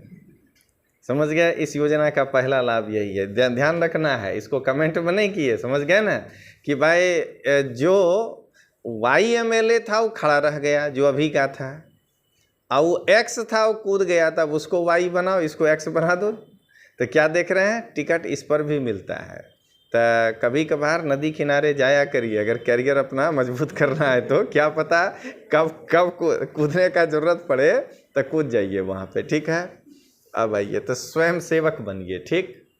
आपको बताते हैं कि किस तरीका से जनता को मोल्ड किया जाता है। अब ये बताइए कि उस आदमी को मुंह पर बोल पाइएगा कि पुल में भाजपा कुछ नहीं किया? वो कहेगा छोड़ो ना भाजपा को, हम तो किए जी, हम तुरंत कूदे थे कि नहीं कूदे थे, वोट हमको न देना है। समझें कि किस तरह से किया जाता है।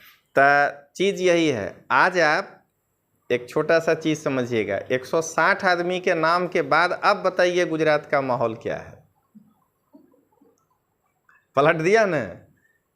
अब जरा बताइए, डर लगता है किसी को कि आम आदमी पार्टी से ये हो जाएगा? हम लोग शुरू से कह रहे थे। आप एक चीज़ बताइए, छोटा सा बात, कि आपसे हमसे तो नरेंद्र मोदी को राजनीतिक प्रशिक्षण ज़्यादा मिला है। सरकार आम आदमी पार्टी बनाने जा रही है अरविंद केजरीवाल के अनुसार, ई कांग्रेस का MLA तोड़ रहा है। ये नहीं समझ में आ रहा है। मतलब आज भी खतरा कांग्रेस ही है। ये तो चुटपुटिया पड़का है, उड़ जाएगा। अब हम ये आप और हम नहीं समझ पा रहे। अरे कुछ जो दुखी आत्मा है वो इस पार्टी में टिकट ले रहा है, जिसको कि उधर दोनों में कहीं नहीं मिल रहा है। आपको पता नहीं होगा, आज आप कह रहे हैं ना कि मालवीया और कथरिया बहुत बड़ा आदमी है। मालवीया की पत्नी को कॉरपोरेटर का टिकट देने से कांग्रेस मना कर दिया था, वहीं इस दोनों के बीच में झगड़ा हुआ है। ई पार्टी उसको MLA टिकट दे रहा है। जरा सोच के देखिए तो कि क्या हाल है। यानी कांग्रेस के नज़र में इंडिविजुअल मालवीय से बड़ा कैंडिडेट है उसके पास। तो रोज़ यही समझना है कि डिजास्टर में कि नरेंद्र मोदी साहब के रोज़ जो है 2 गो कांग्रेस के एमएलए को अपने मिला रहे हैं, टिकट दे देंगे। गुजरात का पथभ्रष्ट युवा जो बेचारा पथ से भ्रष्ट हो गया है, जिसको समझ नहीं है, वो रोज़ फेसबुक में लिख रहा है कि आपकी सरकार बन रही है। इसका मतलब यही हुआ ना कि नरेंद्र मोदी साहब 70 साल के हो गए, दिमाग काम करना उनका बंद हो गया है। सरकार आपकी बन रही है, तोड़ी कांग्रेस के आदमी कर रहे हैं। आज के डेट में आप बता दीजिए कि जितना आदमी आपसे टिकट लिया है, इन्हीं से अनुभव दिला देते हैं। मर्चा वाला बोल दे अभी भाजपा की टिकट दे देंगे तो घंटा भर भी रुकेगा उस पार्टी में। तो आप जरा ये बताइए। तो यही चीज़ समझना है। दूसरा कि बापू जो है अब तो आ गया कांग्रेस में, पक्का हो गया। शंकर सिंह 15 तारीख को खेस पहनने जा रहा है। तो बापू जिस तरफ जाए उसका फायदा नहीं होगा, ध्यान रखना है। वो मोदी साहब का एजेंट है। वो रात को 12 बजे दोनों एक के साथ गप करता है। ये हो ही नहीं सकता है कि जो आदमी 20-22 साल एक बाइक पर साथे घूमा है रोज, वो कभी इस स्तर का दुश्मन हो जाएगा कि हम तुमको हार्म कर देंगे, नहीं हो सकता है।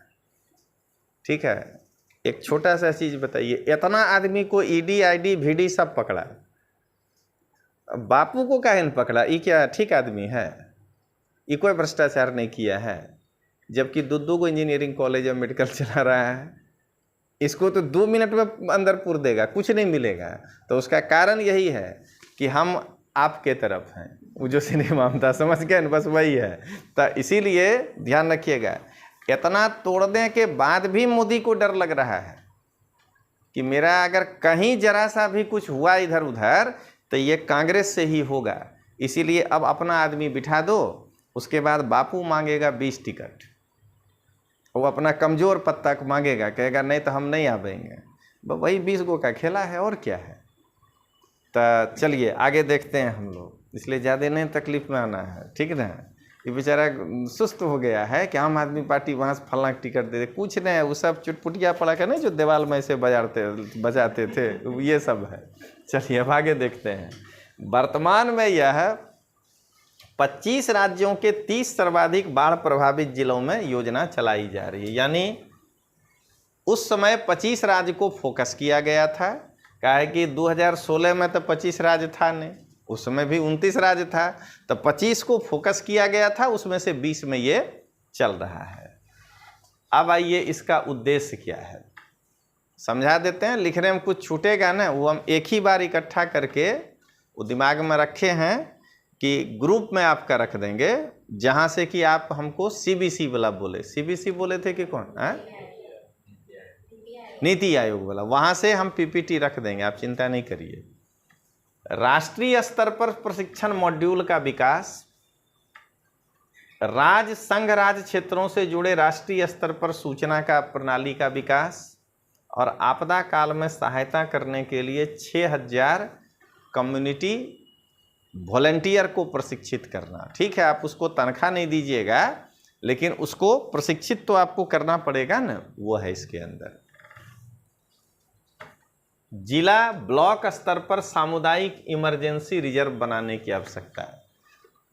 कम्युनिटी एक आदमी कुछ नहीं कर पाएगा ना, कम्युनिटी बनाना है। और वो जो है इमरजेंसी रिजर्व, यानी वो खड़ा रहेगा कि कोई प्रकार का आपदा आया तो वो तुरंत जो है वहाँ सरकार को मदद करने आ जाएगा। योजना के बाद चरणों में बाढ़ की आशंका वाले जिलों में प्रशिक्षण का विकास। कारण अन्य डिजास्टर इंडिया में कभी कभार आएगा, सुनामी, भूकंप, लेकिन हम जिस तरह से रह रहे हैं उसमें बाढ़ तो हर साल आएगा, क्योंकि कांड कर चुके हैं ये बना करके रिवर फ्रंट, चौड़ाई घटाए हैं तो पानी बाहर निकल रहे हैं। तो क्या देख रहे हैं, इसलिए इसको तो पहले से तैयार रखिए, ये हर साल होना है। अब आइए राष्ट्रीय चक्रवात जोखिम मिटिगेशन परियोजना, अगला सरकार जो इसके लिए काम किया है। देश में चक्रवात जोखिमों को दूर करने के लिए इस योजना की शुरुआत की गई है। मतलब क्या देख रहे हैं, धीरे धीरे स्पेशलाइजेशन की ओर जा रहे हैं। पहले एक एनडीआरएफ बना दिए, नेशनल डिजास्टर, लेकिन वो क्या निकला, तो वो निकला एमबीबीएस किया हुआ डॉक्टर, हर बीमारी को देख रहा है, लेकिन स्पेशलिस्ट किसी में नहीं है। अब धीरे धीरे हम स्पेशलिस्ट खड़ा कर रहे हैं, देख रहे हैं ना, इस साइक्लोन वाले को देखेगा, तो उसके लिए एक हम प्रोजेक्ट चला रहे हैं। गृह मंत्रालय के अधीन राष्ट्रीय आपदा प्रबंधन प्राधिकरण यह योजना राज्य सरकार राष्ट्रीय आपदा प्रबंधन संस्थान के समन्वय से लागू करता है। मतलब ये परियोजना चला रहा है गृह मंत्रालय, गृह मंत्रालय चला रहा है एनडीएमए के माध्यम से, और एनडीएमए राज्य सरकार और राष्ट्र में जितने भी आपदा प्रबंधन इंस्टीट्यूशंस हैं उन दोनों के बीच कोऑर्डिनेशन बना रहा है। 13 चक्रवात प्रवण राज्यों को 2 श्रेणियों में बांटा गया है। यानी हमारे 13 जिले हैं, जो 13 राज्य जो कहीं न कहीं समुद्र से जुड़े हुए हैं, और उसमें आवेग के आधार पे इसको 2 भागों में बांटा गया है। देख लीजिए, श्रेणी 1 में जितना राज्य है सबसे ज़्यादा बार चक्रवात वहीं आता है, चाहे वो आंध्र हो, गुजरात हो, उड़ीसा हो, तमिलनाडु हो, वेस्ट बंगाल है। ये हो गया हाई इंटेंसिटी राज्य। इसके लिए अलग प्लानिंग, क्योंकि यहाँ तो कभी भी आएगा, साल भर में 2 बार भी आ सकता है। दूसरा है लो, महाराष्ट्र, कर्नाटक, केरल, गोवा, पांडिचेरी, लक्षद्वीप, दादरा नागर, दमन दीव, अंडमान निकोबार, ये सब। अंडमान निकोबार में साइक्लोन निम्न का इसीलिए है कि वहाँ लो प्रेशर बेल्ट बनना थोड़ा सा कठिन है, छोटा सा ज़मीन है। गर्म होके हवा अगर उठेगा तो उतना बड़ा एरिया नहीं हो जाएगा, लो प्रेशर की पानी खींच लेगा। और ऊपर से हम वहाँ निर्वनीकरण नहीं किए हैं, जंगल भी है। देखिए, सबको मिला लीजिए, इसको पश्चिम घाट बचाता है, इसको पश्चिम घाट बचा रहा है, इसको पश्चिम घाट बचा रहा है, इसको पश्चिम घाट बचा रहा है। जरा इसको गिनिए तो, गुजरात जो समुद्र से घिरा हुआ है उसमें कहाँ पर है उस तरह का पहाड़ और जंगल, ये बताइए। उल्टा अगर कच्छ गर्म हो गया और उससे ऊपर वाला मारवाड़ अगर गर्म हो गया तो ज़बरदस्त चक्रवात आने का चांस बन जाता है। तो क्या देख रहे हैं, इन सब का हालत एक ही। अब आइए आगे बढ़ें हम लोग। इसका मुख्य उद्देश्य यही है कि कोस्टल एरिया में चक्रवात या अदर हाइड्रो मौसम संबंधी खतरों के प्रति ये संवेदनशीलता को कम करता है।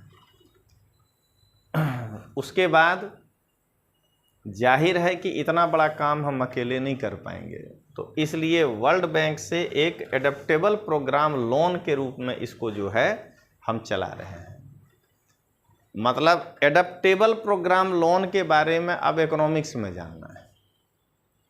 तो जलवायु पर वर्ल्ड बैंक कहता है कि देंगे तो लोन ही, खाली ब्याज होगा 0%। उसका नाम दिया है एडेप्टेबल प्रोग्राम लोन, ठीक ना। रोड बनाने के लिए मांगिएगा तब ब्याज ले लेंगे, लेकिन आप अगर डिजास्टर के लिए मांगने आइएगा, ऐसे कई सारे हैं जिसको कि वो कहता है एडेप्टेबल प्रोग्राम लोन, तो उसमें वो पैसा वापस लेगा लेकिन इंटरेस्ट नहीं लेगा आपसे। तो उस प्रोग्राम के तहत जो है ये तैयार किया गया है। अब जाकर के आपका आज का ये पूरा हुआ।